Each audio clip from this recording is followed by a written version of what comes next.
Hello and welcome to Verma's online academy. Friends, Jharkhand GK के आज के इस क्लास में एक बार फिर से आपका स्वागत है। जैसा कि आपको पता है कि 40 क्वेश्चंस जो है ये जेएसएससी सीजीएल में झारखंड जीके से पूछे जाएंगे। पेपर 3 में जो है इसका सेक्शन है, ठीक है। तो इसमें से 40 क्वेश्चंस पूछे जाएंगे जो कि प्रत्येक क्वेश्चन 3 अंक का होगा। इस तरह से जो है टोटल 120 अंक का जो है 120 मार्क्स का ये क्वेश्चंस पूछा जाएगा।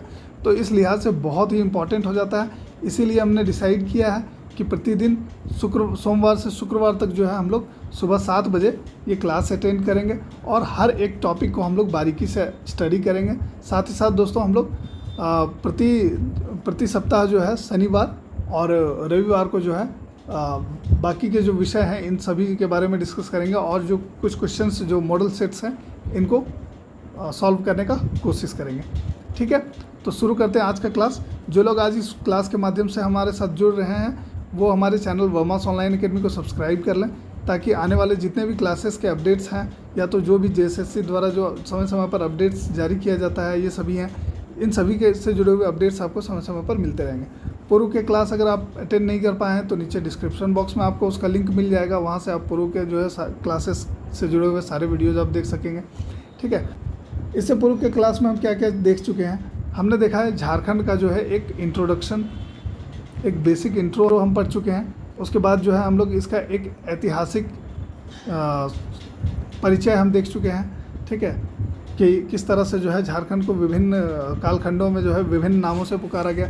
उसके बाद हमने प्राचीन और मध्यकालीन झारखंड के बारे में जाना और उसके बाद जो है उसके अगले क्लास में हमने झारखंड पर जो है मुग़ल काल का क्या प्रभाव रहा है, ठीक है, मुग़लों का क्या प्रभाव रहा है, ये सभी चीज़ों के बारे में हम डिस्कस कर चुके हैं, ठीक है।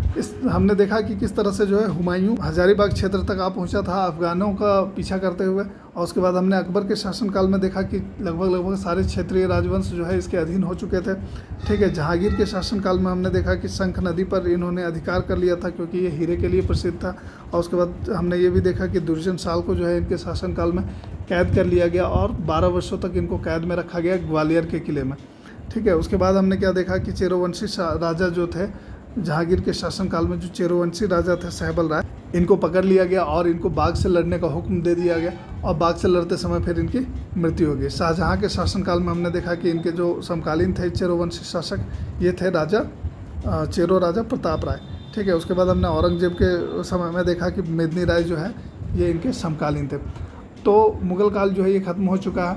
अब हम लोग आज के इस क्लास में हम लोग देखेंगे क्षेत्रीय राजवंशों को, ठीक है, कि कौन कौन से क्षेत्रीय राजवंश आए हैं झारखंड के क्षेत्र में, कौन कौन से क्षेत्रीय राजवंशों का अधिकार रहा। मुख्य रूप से हम लोग देखेंगे कि 3 राजवंश जो हैं, एक है पलामू का चेरो राजवंश, ठीक है, चेरो वंश। दूसरा आ जाएगा छोटा नागपुर क्षेत्र का नागवंश और तीसरा जो है आ जाएगा सिंहभूम क्षेत्र का सिंह वंश। तो इन सभी के बारे में हम लोग 1 बाय 1 डिस्कस करेंगे। तो आज का जो हमारा क्लास होगा ये होगा पलामू के चेरो वंश से जुड़ा हुआ, ठीक है। तो इसके बारे में हम लोग हर एक पॉइंट को अच्छे से बारीकी से स्टडी करेंगे। तो शुरू करते हैं आज का ये क्लास। हमने देखा जैसा कि अभी हमने डिस्कस किया कि पलामू का चेरो वंश, छोटा नागपुर में जो है ये नागवंश और सिंहभूम क्षेत्र में सिंह वंश, ठीक है। तो ये 3 मुख्य राजवंश रहे हैं झारखंड के। तो इन सभी के बारे में हम लोग बारीकी से डिस्कस करेंगे 1 बाय 1, ठीक है। तो चेरो वंश के बारे में हम लोग देख लेते हैं। चेरो वंश जो है ये पलामू क्षेत्र से जुड़ा हुआ है, ठीक है, आपको ये ध्यान रखना। और भागवत राय जो है ये इसके प्रथम राजा हैं, इन्होंने चेरो वंश की स्थापना की। कहा जा रहा है कि शुरू में, ठीक है, चेरो वंश की स्थापना से पूर्व शुरू में पलामू पर रक्सेल वंश के शासकों का राज चल रहा था। रक्सेल वंश थे, ठीक है, यहाँ पर पलामू के क्षेत्र में चेरो वंश से पहले जो है रक्सेल वंश का शासन चल रहा था। तो इस तरह से क्वेश्चन आ सकता है कि चेरो वंश से पूर्व जो है ये पलामू के क्षेत्र में किस वंश का शासन चल रहा था, तो रक्सेल वंश का आपको ध्यान रखना होगा। आगे हम लोग देख लेते हैं कि 1572 ईस्वी में क्या हुआ। 1572 ईस्वी में एक महत्वपूर्ण मोड़ आया। क्या होता है कि भागवत राय इन्होंने क्या किया, रक्सेलों को हरा दिया, ठीक है। भागवत राय ने रक्सेलों को हराया 1572 ईस्वी में और इन्होंने चेरो वंश की स्थापना कर दी भागवत राय ने। आगे है कि भागवत राय जो है ये मुग़ल शासक अकबर के समकालीन थे। अपने पूर्व के क्लास में हमने डिस्कस किया था कि अकबर के जो मुग़ल सूबेदार मान सिंह थे, इन्होंने क्या किया था 1590 ईस्वी में पलामू के चेरो राजा भागवत राय को हराया था। और हमने जाना था कि भागवत राय जो है ये मुग़ल शासक अकबर के समकालीन थे। ठीक है, तो यही चीज़ यहाँ पर आ रहा है जब हम लोग चेरो वंश के बारे में पढ़ रहे हैं, तो ये कि भागवत राय जो है ये मुग़ल शासक अकबर के समकालीन थे, इन्हीं के टाइम पीरियड के थे। तो आपको ये सभी ध्यान रखना है। आगे आ जाता है कि 1590 ईस्वी में क्या होता है कि अकबर के मुग़ल सूबेदार मान सिंह ने भागवत राय को हराया था और मुग़ल अधीनता स्वीकार करने के लिए विवश किया था। इसके बारे में हम लोग पूर्व के क्लास में भी देख चुके हैं। ठीक है, मगर चूंकि अभी हम लोग चेरो वंश के बारे में पढ़ रहे हैं, हर एक राजा के बारे में, तो हर एक राजा से जुड़ा हुआ सारा चीज़ कंपाइल करके एक जगह किया गया है कि तो भागवत राय के बारे में हमने क्या जाना कि सबसे पहले जो है पलामू क्षेत्र में रक्सेल वंश के शासकों का राज था। 1572 ईस्वी में एक चेंज होता है। भागवत राय जो है ये क्या करते हैं, रक्सेल वंश के लोगों को, रक्सेल वंश के शासकों को जो है ये हरा देते हैं, पराजित कर देते हैं और यहाँ पर चेरो वंश की स्थापना करते हैं। और ये जो है भागवत राय ये अकबर के समकालीन थे और मान सिंह ने जो है, जो मुग़ल सूबेदार मान सिंह थे, इन्होंने 1590 ईस्वी में भागवत राय को हराया था और मुग़ल अधीनता स्वीकार करने के लिए बाध्य किया था। भागवत राय के बाद जो है चेरोवंशी शासक कौन बने, तो अनंत राय बने। अनंत राय जो है इसके बारे में हम लोग देख चुके थे कि ये जहांगीर के समकालीन थे। और 1607 ईस्वी में क्या होता है कि जहांगीर के आदेश पर मुग़ल सूबेदार एक थे अफजल खान। ठीक है, इन्होंने क्या किया, पलामू पर आक्रमण किया। अनंत राय के राज्य पर जो है इन्होंने आक्रमण किया, मगर ये असफल रहे। अफजल खान, आपको नाम याद रखना है, 1607 ईस्वी में जहांगीर के आदेश पर अफजल खान जो है यहाँ पर आक्रमण करता है और उस समय यहाँ के शासक थे अनंत राय। अनंत राय जो है यहाँ के शासक थे और अनंत राय जो है इसको असफल कर देते हैं अफजल खान को। ठीक है, अब क्या होता है कि 1612 ईस्वी में अनंत राय की मृत्यु हो जाती है। अब हम लोग देखेंगे कि जब अनंत राय की मृत्यु हो जाती है उसके बाद यहाँ के शासक कौन बनते हैं, सहबल राय। सहबल राय के बारे में हम लोग देख चुके हैं। जब हम लोग मुग़ल काल के बारे में डिस्कस कर रहे थे तो हमने देखा था कि सहबल राय जो है ये पलामू के चेरोवंशी शासक थे और इनको जहांगीर के आदेश पर पकड़ लिया गया था और बाद में जो है बाग से लड़ने का हुक्म दे दिया गया था, जहाँ पर इसकी मृत्यु हो गई थी। तो जहांगीर के समकालीन थे। तो इन सभी बिंदुओं को जो है एक बार हम लोग फिर से रिवाइंड यहाँ कर लेंगे, क्योंकि हम लोग यहाँ चेरो वंश के बारे में पढ़ रहे हैं। तो सहबल राय के बारे में है कि जब 1612 ईस्वी में सहबल राय पलामू का शासक बना। जब 1612 ईस्वी में क्या होता है, अनंत राय की मृत्यु हो गई। अनंत राय की जब मृत्यु हो जाती है तो यहाँ का शासक कौन बनता है, पलामू का सहबल राय बनता है। उसके बाद क्या होता है कि ये जहांगीर के समकालीन थे। ठीक है, इसके बारे में हम लोग डिस्कस कर चुके हैं। मुग़ल काल के बारे में जब हम पढ़ रहे थे तो इसके बारे में डिस्कस कर चुके थे कि मुग़ल काल में जो है जहांगीर के समकालीन कौन थे, तो सहबल राय थे और साथ ही साथ अनंत राय भी थे। तो अनंत राय जब तक पलामू के शासक रहे तब तक जो है जहांगीर को यहाँ पर सफलता नहीं मिली। मगर क्या होता है कि जब अनंत राय की मृत्यु हो गई 1612 ईस्वी में, तो उसके बाद सहबल राय यहाँ के राजा बन गए और इस समय जो है जहांगीर को इस क्षेत्र पर अधिकार करने में सफलता मिलती है कुछ देर के लिए। तो क्या होता है कि इन्होंने अपने राज्य का विस्तार चौपारण हजारीबाग तक कर लिया था। ठीक है, तो ये ऐसे तो ये पलामू के शासक थे, मगर इन्होंने अपने राज्य का विस्तार जो है ये हजारीबाग के चौपारण तक कर लिया था सहबल राय ने। अब क्या हुआ इसमें कि जहांगीर के आदेश पर सहबल राय को बंदी बना लिया गया था। ठीक है, जहांगीर के आदेश पर इनको बंदी बना लिया गया था, कैद कर लिया गया और मनोरंजन के लिए बाग से लड़ने का हुक्म दे दिया गया। तो इस तरह का क्वेश्चन पहले भी JSSC में आया है कि किस चेरोवंशी शासक को जो है जहांगीर के आदेश पर बंदी बना लिया गया था और बाग से लड़ने का हुक्म दे दिया गया था, या किस चेरोवंशी शासक की मृत्यु जो है ये बाग से लड़ते समय हो गई। तो इसका उत्तर हो जाएगा सहबल राय। तो यहाँ पर है कि इस दौरान बाग से लड़ते समय सहबल राय की मृत्यु हो गई। तो अभी तक हमने 3 चेरोवंशी शासक के बारे में पढ़ा। पहला जो है भागवत राय, हम लोग समय समय पर इसको रिवाइंड करते रहेंगे, भागवत राय। दूसरा जो है हमने पढ़ा भागवत राय के बाद अनंत राय, और तीसरा जो चेरोवंशी शासक हुआ इसके बारे में हमने पढ़ा सहबल राय। ठीक है, सहबल राय के बारे में हमने पढ़ा। अब अगला जो चेरोवंशी शासक है जिसके बारे में हम लोग पढ़ने जा रहे हैं ये है प्रताप राय। प्रताप राय जो है ये सहबल राय का उत्तराधिकारी था। ठीक है, जब चेरोवंशी शासक सहबल राय की जब मृत्यु हो जाती है बाग से लड़ते समय, तो उसके उत्तराधिकारी के रूप में कौन यहाँ के शासक बनते हैं, प्रताप राय। ठीक है, और ये शाहजहाँ के समकालीन था। इनका समय जो है ये शाहजहाँ के समय का था। अब क्या, मुग़लों के द्वारा लगातार माल गुजारी बढ़ाए जाने के कारण इन्होंने क्या किया, प्रताप राय ने कर देना ही बंद कर दिया। जब मुग़ल जो है ये बार बार टैक्स में बढ़ोतरी कर रहे थे, बढ़ोतरी करते करते लास्ट में क्या हुआ, प्रताप राय ने टैक्स देना बंद कर दिया, कर देना बंद कर दिया मुग़लों को। कहा जा रहा है कि बिहार के मुग़ल सूबेदार शाइस्ता खान ने 1641 ईस्वी में प्रताप राय को युद्ध में हरा दिया और 80,000 रुपया जो है सालाना मालगुजारी देने की शर्त पर संधि कर ली। बिहार का जो मुग़ल सूबेदार शाइस्ता खान था, इन्होंने क्या किया, 1641 ईस्वी में इन्होंने प्रताप राय को युद्ध में हराया और 80,000 रुपये की सालाना मालगुजारी पर संधि कर लिया।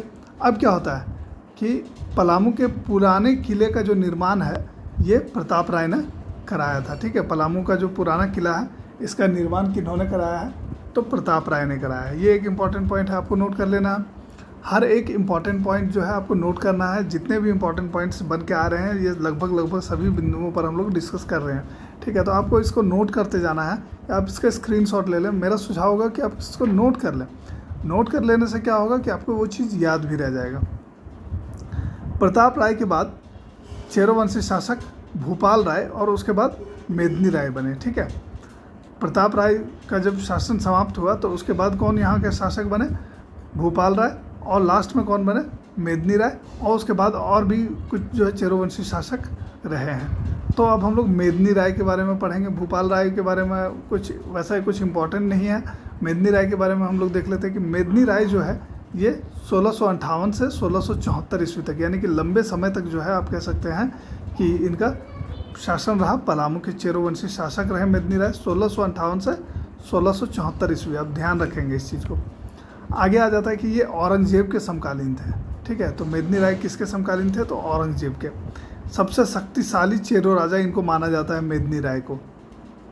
बहुत ही इंटरेस्टिंग कहानी है, इसके बारे में भी हम लोग इसमें डिस्कस कर लेंगे। कहा जा रहा है कि इन्होंने मुग़ल अधीनता को स्वीकार करने से मना कर दिया और इन्होंने जो है मुग़लों को मालगुजारी देने से भी मना कर दिया। ठीक है, मेदिनी राय ने मुग़ल अधीनता स्वीकार करने और मुग़लों को मालगुजारी देने से मना कर दिया। तो आपको ध्यान में रखना है। आगे आता है कि 1660 ईस्वी में क्या हुआ कि मुग़ल सूबेदार दाऊद खान ने चेरो राज्य पर आक्रमण कर दिया 1660 ईस्वी में। अब क्या होता है कि औरंगा नदी के तट पर मुग़ल और चेरो सेना के बीच युद्ध हुई और इसमें चेरो शासक की हार हो गई और चेरो शासक मेदिनी राय ने सरगुजा में शरण ली।